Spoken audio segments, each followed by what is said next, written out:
If I told you the action choreography for films like Jet Li's Fearless, The Matrix, Crouching Tiger, Hidden Dragon, and Kill Bill Volume 2 was helming a Chinese Wuxia action adventure, would that pique your attention? Well, if you said no, just tap out here. If so, though, let's talk about Blades of the Guardians, Wind Rises in the Desert.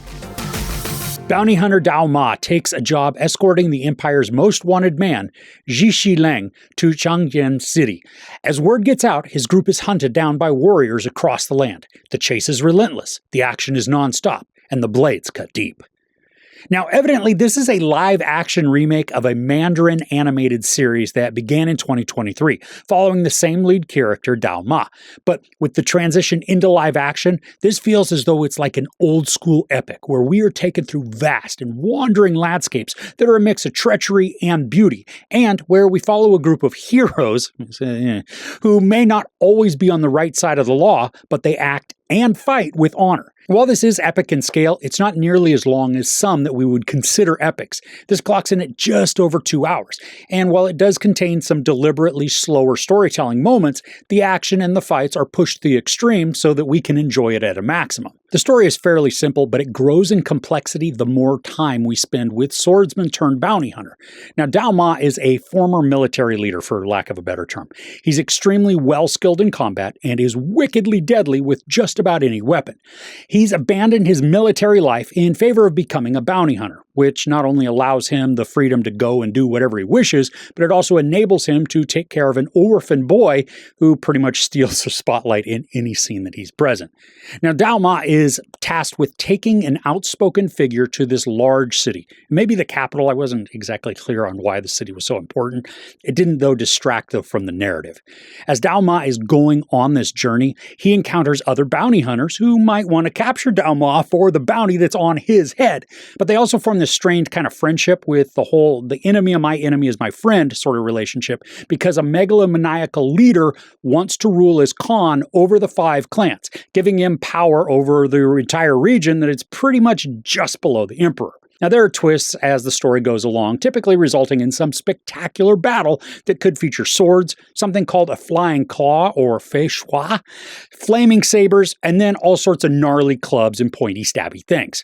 And while the plot and the character arcs can be moving and engaging, the real standout within the film is the martial artistry that's on display. Each time we get to witness a fight, there is a combo of wire work, acrobatics, and choreography that is beautifully fluid and just full of energy.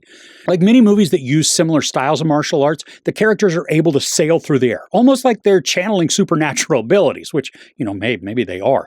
But this creates a visual styling that is just entrancing as well as nerve-wracking. The peril's no joke, because just about everything can, and then is, used as a weapon. The amount of damage people endure, it can be brutal. Now, sometimes it's just a broken face or maybe a limb. Other times they get the full Marie Antoinette treatment. It's easy to see how director Yuen Wu-ping utilizes his previous experiences as an action choreographer to skillfully craft the flowing ballet of brutality, blades, and blood that fills so much of the film. And I love the variety that also comes with the fights. It's not like we're watching very similar battles take place each time somebody squares off. The environments play a huge role in how the choreography is shaped, sometimes using building beams to allow the characters to leap or maybe bounce off of them.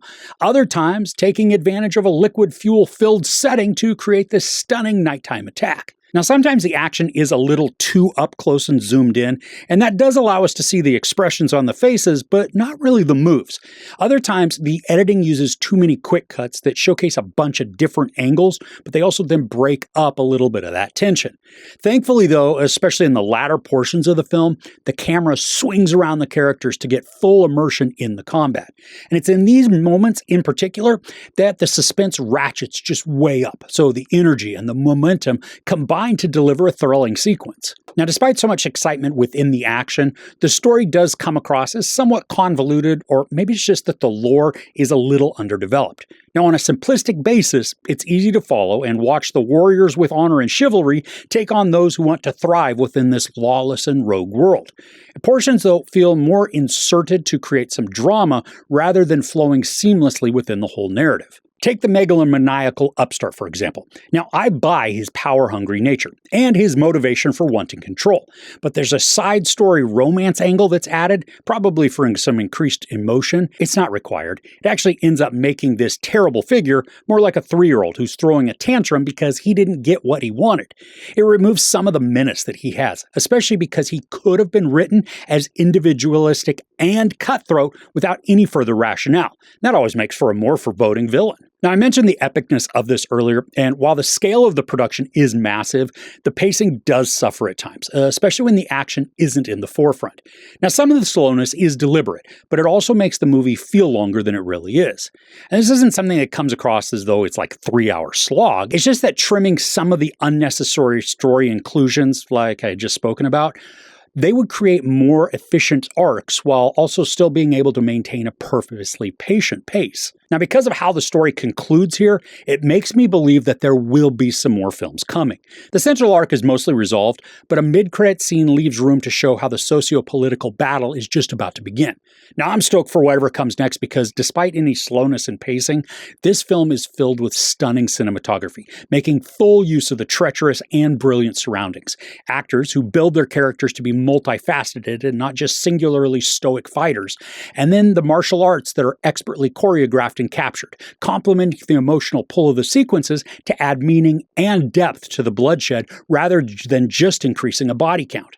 This is a wonderfully crafted and executed wuxia film that's epic in just about every sense. There's no sex or nudity, a little bit of profanity, and then a ton of violence. I give Blades of the Guardians, Wind Rises in the Desert 4 out of 5 couches. Now, this is hitting digital first, and then it's going to be available for purchase on physical 4K and Blu-ray very soon. What do you think is the greatest wuxia film out? I am not too familiar with the genre, so any recommendations that you have, totally appreciated. Let me know in the comments below. If you enjoyed this review, please give it a like. Also, don't forget to share and subscribe. I'm Chris. This is Movies and Munchies. Thanks for couching with me.